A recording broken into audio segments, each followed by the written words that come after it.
संगत जी, राधा स्वामी जी। संगत जी, आज के इस वीडियो में हजूर जी ने जो कल डेरा ब्यास में सत्संग फरमाया, बस वही आप सबके साथ साझा करने जा रही हूँ। उससे पहले आप सब लोगों से हाथ जोड़कर माफ़ी मांगती हूँ कि 2 दिन तक मेरा वीडियो नहीं आ पाया, क्योंकि मैं डेरा ब्यास गई हुई थी, जिसके कारण मैं वीडियो नहीं डाल पाई।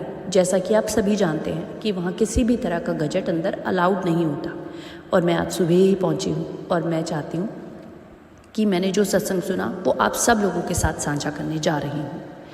10 मई को ब्यास में हुजूर जी ने एकदम नई बानी पर 1 घंटे और 10 मिनट का सत्संग फरमाया था जी। आज सत्संग के बाद ब्यास लगभग जाम ही हो गया था। इतनी ज़्यादा भीड़ थी कि बयान नहीं कर सकती मैं आप सबके साथ। हुजूर जी ने वही बानी ली जो बाबा जी भी कभी कभी लेते हैं, और सत्संग इतना गहरा था और इतना सच्चाई से भरा हुआ था कि हर एक शब्द सीधे मेरे अंदर उतर रहा था। आज हुजूर जी ने 5वें पातशाही की बानी ली थी। आदि निरंजन प्रभ निरंकारा पर विस्तार से सत्संग किया। हुजूर जी ने फरमाया कि ये बानी 5वें पातशाह जी की है, ये गुरु घर की अमूल्य बानी है। उन्होंने कहा कि जब भी महात्मा इस संसार में आते हैं तो वे अपने अनुभवों के माध्यम से ही जीवों को रास्ता दिखाते हैं। हुजूर जी ने बताया कि श्री गुरु ग्रंथ साहिब जी में 5वें पातशाह के हज़ारों शब्द दर्ज हैं, बल्कि 1/3 से भी अधिक बानी 5वें पातशाही की है। आप जी ने समझाया कि ये बानी हमें सिखाती है कि मन मुख में गुरुमुख कैसे बनना है। संगत जी, वो सत्संग इतना दिल भर लेने वाला था, मैं आप सब लोगों के साथ वही साझा कर रही हूँ। हुजूर जी ने कहा कि इस संसार में आकर इंसान माया के जाल में उलझ जाता है, और उन्होंने बताया कि संत मत हमें जीवन के हर पहलू को समझने की शिक्षा प्रदान करती है, हमें इस जिंदगी की भागदौड़ से अलग चलने का भी रास्ता दिखाती है, लेकिन उसके भीतर कोई बदलाव नहीं आ रहा है। संगत जी, हुजूर जी ने समझाया कि इतनी सारी बानियाँ, इतना गुरु के होने के बाद भी आज इंसान पूरी तरह भागदौड़ भरी जिंदगी में फंसा हुआ है, अंदर से कोई बदलाव नहीं आ रहा है। इंसान जिस माहौल में जन्म लेता है धीरे धीरे उसी से समझौता कर लेता है और पूरी उम्र उसी ढेर पर चलता रहता है। हुजूर जी ने उदाहरण देते हुए कहा, जैसे किसी व्यक्ति को मीठा खाने की आदत पड़ जाती है, उसे शुगर भी हो जाती है, फिर भी वो मीठा खाना नहीं छोड़ता, साथ में दवाई भी खाता रहता है, लेकिन आदत बदलने को तैयार ही नहीं होता। हालांकि वो मीठा उस इंसान को खराब कर रहा है, लेकिन वो इंसान उसे छोड़ने को तैयार ही नहीं है। इसी तरह इंसान कुछ लोगों की संगत में पड़ जाते हैं, चाहे उससे फ़ायदा हो या नुकसान, वो बार बार उन्हीं लोगों के बीच बैठते हैं। धीरे धीरे वही उसकी आदत बन जाती है। हुजूर जी ने हमारी आदतें और विकार इतने गहरे हो जाते हैं, ये समझाते हुए बताया कि उसे बाहर निकल पाना इंसान के लिए सक्षम ही नहीं होता। इंसान जिस व्यक्ति के भीतर क्रोध भरा है, उसे चाहे कितनी भी शांत जगह पर बैठा दो, वो क्रोध ही करता रहेगा, उसके भीतर शांति नहीं आ सकती। इसी प्रकार जिसे धन दौलत की लालसा होती है, उसका मन हर समय उसी में लगा रहता है। यहाँ तक कि इंसान परमार्थ को भी धन से जोड़ देता है। वो दान तो करता है, लेकिन बदले में मालिक से बड़ी बड़ी इच्छाएं और मांगे रखता है।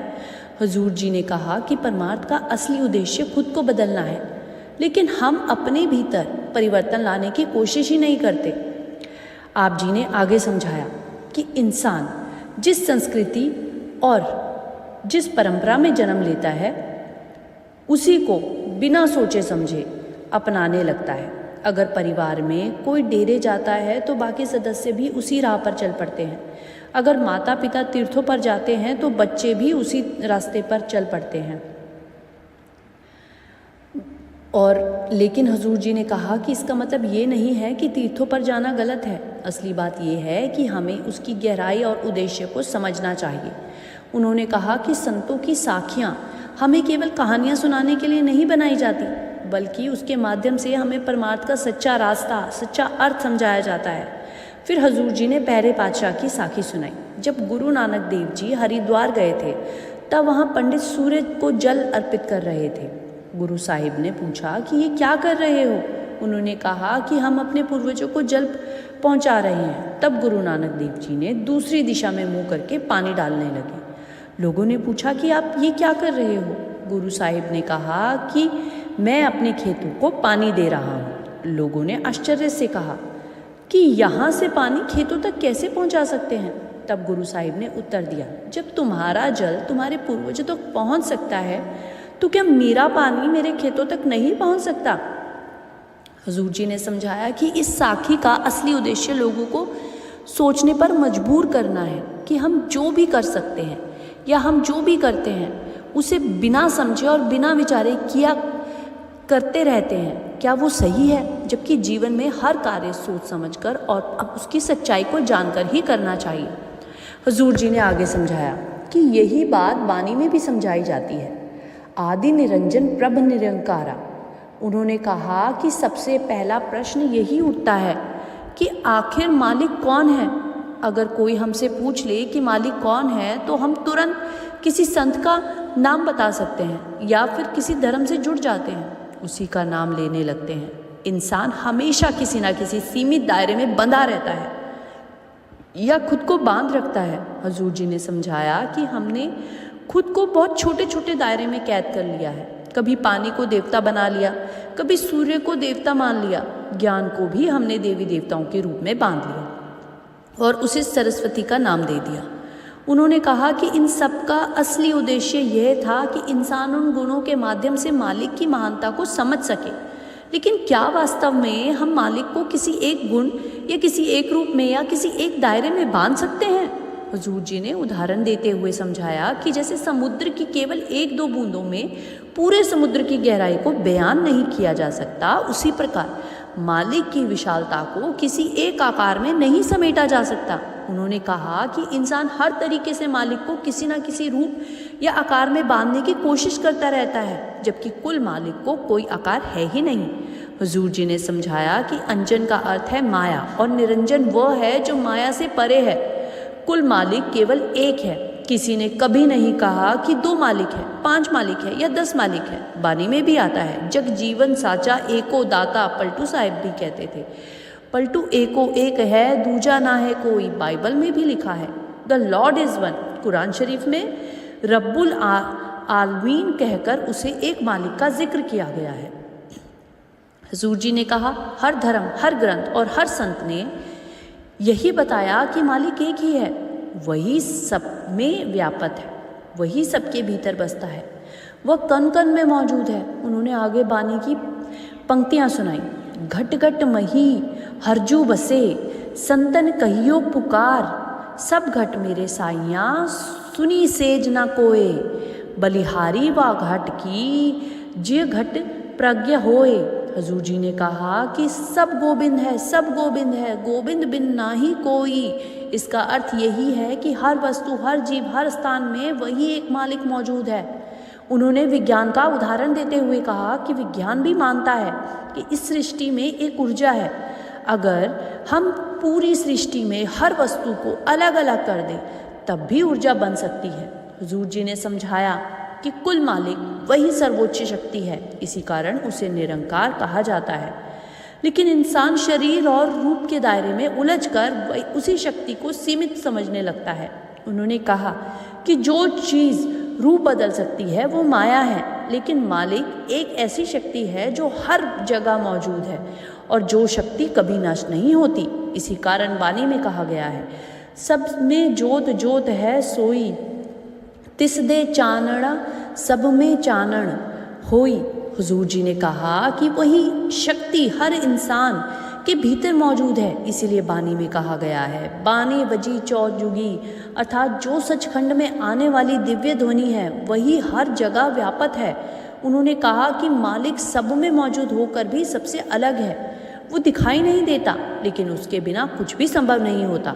फिर हजूर जी ने बहुत सुंदर उदाहरण दिया। उन्होंने कहा कि चित्र कभी चित्रकार के बिना नहीं हो सकता, लेकिन चित्रकार चित्र के बिना रह सकता है। उसी प्रकार ये सृष्टि मालिक के बिना नहीं रह सकती, लेकिन मालिक सृष्टि के बिना भी रह सकता है, अस्तित्व उनका हमेशा रहता है। इसके बाद हुजूर जी ने बानी की पंक्ति समझाई। आपे हरी रंग है आपे बहुरंगी, जो तिसु भावे नानका साई गल चंगी। उन्होंने कहा कि सभी धर्मों का मालिक एक है, लेकिन इंसान में अपने छोटे छोटे दायरे बना लिए हैं। दुख की बात यह है कि धर्म के नाम पर जितना खून बहाया गया है, शायद किसी और कारण से नहीं बहाया गया। हुजूर जी ने कहा कि सत्ता ने कभी इंसानों को जाति पाति में नहीं बांटा, बल्कि इंसान ने खुद ही अपने बीच दीवारें खड़ी कर दी। उन्होंने संतों की बानी सुनी। हम वासी उस देश के जहाँ जात वर्ण कुल नाही, शब्द मिलावा होई रहे देह मिलावा नाही। बुल्ले शाह जी का भी जिक्र करते हुए उन्होंने कहा कि अमला उत्ते होणगे नबेड़े, खड़ियाँ रहनगियाँ। हुजूर जी ने कहा कि समझाते हुए कि जात पात और ऊंच नीच के ऊपर उठकर मालिक को महसूस करना चाहिए। पूरी सृष्टि उसी मालिक की बनाई हुई है। बानी में भी आता है, नाम के धारे सगते जनत, नाम के धारे खंड ब्रह्मांड। उन्होंने कहा कि उसी शक्ति में सब उत्पन्न होते हैं और उसी में विलीन हो जाते हैं। नामों उपजे नामों बिन से, जिस शक्ति ने इस सृष्टि को बनाया है, वही शक्ति समय आने पर इसे समाप्त भी कर देगी। हुजूर जी ने कहा कि सबसे पहला सबक हमें यही लेना चाहिए कि कुल मालिक केवल एक है, वह सबसे परे है और वही सबसे महान शक्ति है। फिर हुजूर जी ने आगे समझाया कि ये तुक हमें मानव जीवन का असली उद्देश्य भी बताती है। उन्होंने कहा कि मनुष्य जन्म अत्यंत अनमोल है और इसे उसकी कीमत समझनी चाहिए। उन्होंने फरमाया, मानस जन्म दुर्लभ है, जैसे पेड़ से गिरा हुआ पत्ता दोबारा शाखा में नहीं जुड़ सकता, उसी प्रकार इंसान का यह जन्म बार बार नहीं होता। हुजूर जी ने पूछा कि आखिर ये जन्म किस लिए मिला है? फिर स्वयं उत्तर दिया, मिल जगदीश मिलन की वरिया। उन्होंने कहा कि मालिक हमें कीड़ा पक्षी पेड़ या कोई और रूप दे सकता था, लेकिन अनगिनत योनियों के बाद उसे हमें मनुष्य जन्म दिया। हुजूर जी ने बताया कि 84 लाख योनियों के बाद ये जीवन मिलता है। अगर हम मान लें कि हर योनि में केवल 1 घंटा भी बिताया जाए, तब भी हजारों वर्षों के बाद ये दुर्लभ मानव जीवन मिलता है। उन्होंने समझाया कि एक छोटा सा घर बनाने के लिए इंसान पूरी उम्र लगा देता है, तो सोचो ये अनमोल मानव जीवन कितनी बड़ी कृपा से मिला है। क्या हमने कभी इस मानव जन्म की वास्तविकता की कीमत समझने की कोशिश की है? हुजूर जी ने समझाया कि बाइबल में भी यही बात की गई है। God made man in his own image, अर्थात मालिक ने इंसान को अपनी ही छवि में बनाया है। उन्होंने कहा कि उस परमात्मा ने अपनी सारी विशेषताएं और गुण मनुष्य के शरीर के भीतर डाल दी। अब हमारा उद्देश्य यह होना चाहिए कि हम उस मालिक को अपने भीतर महसूस कैसे करें। हुजूर जी ने फरमाया कि उस परमात्मा की प्राप्ति के लिए देवी देवताओं को भी मनुष्य जन्म लेना पड़ता है। फिर उन्होंने बहुत सरल उदाहरण देकर समझाया। उन्होंने कहा कि हमारी निजी जिंदगी में भी हम देखते हैं कि हमारे बड़े बुजुर्ग होते हैं, देश में प्रधानमंत्री होता है, कार्यक्रम में बड़े अधिकारी या CEO होते हैं, गांव में सरपंच होता है। हम उनसे क्या उम्मीद रखते हैं? यही कि वे हमारा मार्गदर्शन करें, हमें सही रास्ता दिखाएं। उसी प्रकार नीचे की योनियां भी मनुष्य से यही आशा रखती है, क्योंकि मनुष्य को श्रेष्ठ योनि माना गया है। उसका उद्देश्य केवल अपने लिए जीना नहीं, बल्कि बाकी जीवों का भी ध्यान रखना है। लेकिन हुजूर जी ने दुख व्यक्त करते हुए कहा कि इंसान क्या कर रहा है? अपने स्वार्थ के लिए जीवों की जान ले रहा है, उनकी हत्या कर रहा है।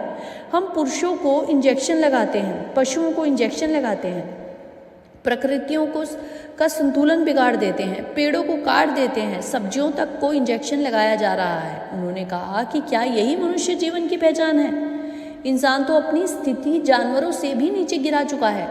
हुजूर जी ने समझाया कि एक जानवर को चाहे कितनी भी भूख लगी हो, वो उतना ही खाता है जितनी उसे आवश्यकता होती है और बाकी वो छोड़कर चला जाता है। लेकिन इंसान केवल इकट्ठा करने में पूरी उम्र लगा देता है। उन्होंने कहा कि इंसान पूरी रात जागता रहता है और जब सुबह उठने का समय होता है तब सो जाता है। जबकि पक्षियों को देखो, जैसे ही सूरज निकलता है वो जाग जाते हैं और जैसे ही सूर्य ढलता है वो विश्राम करने लगते हैं।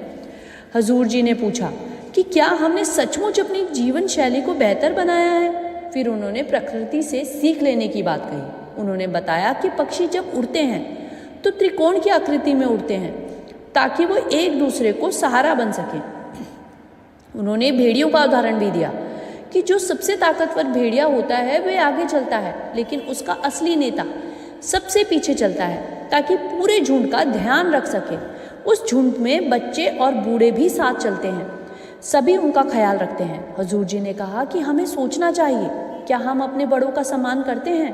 आज थोड़ी सी तरक्की मिलते ही इंसान अपने माता पिता और बड़ों को फ़ोन करना छोड़ देता है। उन्होंने कहा कि हमें इस बात को गहराई से समझने की आवश्यकता है। अगर इंसान अभी तक यही मायने से इंसान नहीं बन पाया है तो परमार्थ की बातें बहुत दूर रह जाती है।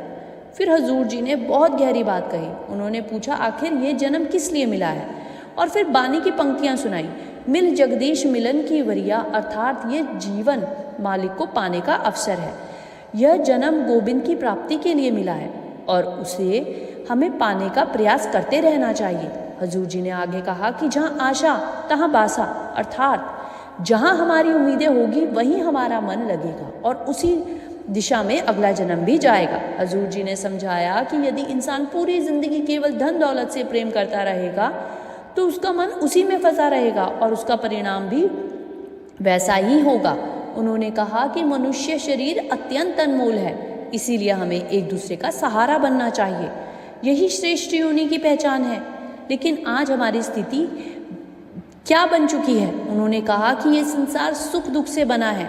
कई बार जो चीज़ें हमें सुख देती है या सुखी लगती है वही आगे चलकर दुख का कारण बन जाती है। उदाहरण देते हुए उन्होंने कहा कि परिवार में बहुत खुशी से विवाह होता है, बच्चे भी अच्छे पैदा होते हैं, लेकिन वही बच्चा बड़ा होकर गलत संगत में पड़ जाता है तो पूरा घर बर्बाद हो जाता है। इस प्रकार इंसान पूरी जिंदगी सुख पाने की दौड़ में लगा रहता है, लेकिन वही सुख कभी कभी दुख में बदल जाता है। दूसरी ओर जब इंसान कठिन परिस्थितियों से गुजरता है, रिश्ते टूटते हैं, जीवन में दुख आते हैं, तब वही दुख उसे बहुत कुछ सिखा जाते हैं।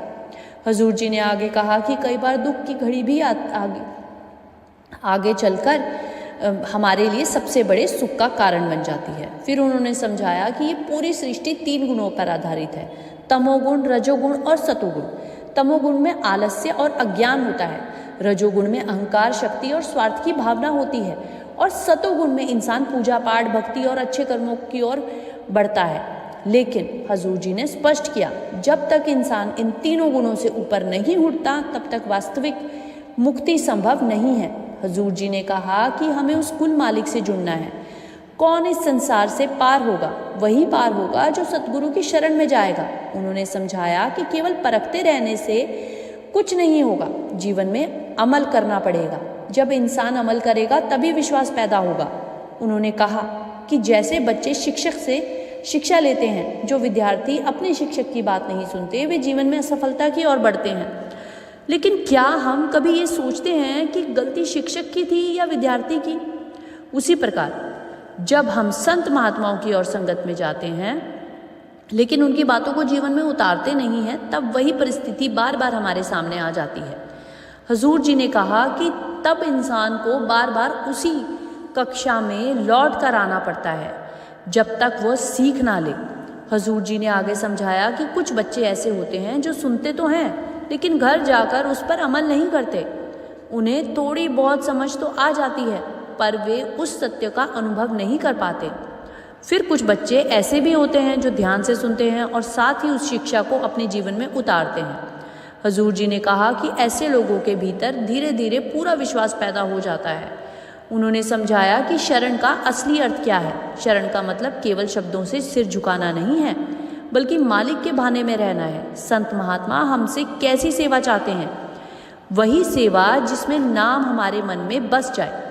हजूर जी ने बानी की पंक्तियां समझाई, ए सेवा चाकरी नाम वसे मन आए। फिर हजूर जी ने कहा कि इंसान को सबसे बड़ी प्राप्ति क्या करनी चाहिए? गुरुमुखी नाम पदार्थ लइए। उन्होंने मीराबाई का उदाहरण देते हुए कहा कि पायो जी मैंने नाम रतन धन पायो। हजूर जी ने समझाया कि जब हम सच्चे मन से सदगुरु की शरण में जाते हैं तभी हमें नाम की महिमा समझ आती है। फिर उन्होंने कहा कि ये बातें केवल बुद्धि से समझने की चीज़ नहीं है, जिन्हें मालिक समझाना चाहता है वही इन्हें सच में समझ पाते हैं। इसीलिए उन्होंने कहा कि सबसे पहले हमें अपना नज़रिया साफ रखना होगा, क्योंकि कई बार वही चीज़ें जिन्हें हम सुख समझते हैं आगे चलकर दुख का कारण बन जाती हैं। हजूर जी ने आगे समझाया कि इंसान सच्चे दिल से कुल मालिक की शरण में जाए और उनकी बातों पर अमल करे तो मालिक उस पर दया अवश्य करेगा। लेकिन आज इंसान कर्म कांडों में उलझा हुआ है। इसी कारण बानी में कहा गया है कि अनेक कर्म किए बहु तेरे, सो जो किए सो बंधन पैरे। उन्होंने पूछा कि असली जप और तप क्या है? क्या केवल शरीर को कष्ट देना ही तपस्या है? हजूर जी ने कहा कि इंसान मालिक को पाने के लिए अपने शरीर को कष्ट देता है, कठिन तप करता है, लेकिन क्या परमात्मा केवल शरीर की ताकत देखता है? क्या वह हमारे शरीर की परीक्षा लेने आया है? फिर उन्होंने कबीर साहिब और पलटू साहिब की बानी का जिक्र किया। पलटू साहिब कहते हैं, पलटू सब तीरथ में खोजे, गहरी डुबकी मार। हुजूर जी बोले, असली तीरथ बाहर नहीं भीतर है। तीरथ नावन जाऊं, तीरथ नाम है। फिर हुजूर जी ने आज के समय के कीर्तन पर भी बात की। उन्होंने कहा कि आजकल ऊंची ऊंची आवाज़ों में, यहाँ तक कि फिल्मी धुनों पर भी कीर्तन किए जाते हैं, लेकिन सवाल ये है कि ये सब हम किसे दिखाने के लिए कर रहे हैं? उन्होंने कहा कि पूजा और भक्ति का उद्देश्य तो मन को शांति देना है, जबकि आज इंसान ने उसे शोर शराबे में बदल दिया है। हजूर जी ने समझाया कि असली बानी वही है जो भीतर सुनाई दे, जो आत्मा को छू जाए। उन्होंने कहा कि ये सारी बाहरी चीज़ें केवल शुरुआत है, लेकिन केवल इनके सहारे मुक्ति नहीं मिल सकती। पूजा भी तभी सफल होती है जब उसकी विधि और उद्देश्य सही हो। पूजा करे पर विधि ना जाने संगत जी, ये सब कुछ आज के हजूर जी के, जो भी हजूर जी ने कल सत्संग में फरमाया था, उसी का सार है संगत जी। आशा करती हूँ आज का सत्संग पहुँचाने में मैं सफल रही होंगी। संगत जी, ये सत्संग थोड़ा देर से डाल रही हूँ, उम्मीद करती हूँ आप दूसरे साथी सत्संगियों के साथ ज़रूर साझा करोगे ताकि वो भी इस सत्संग का लाभ उठा सके। राधा स्वामी जी।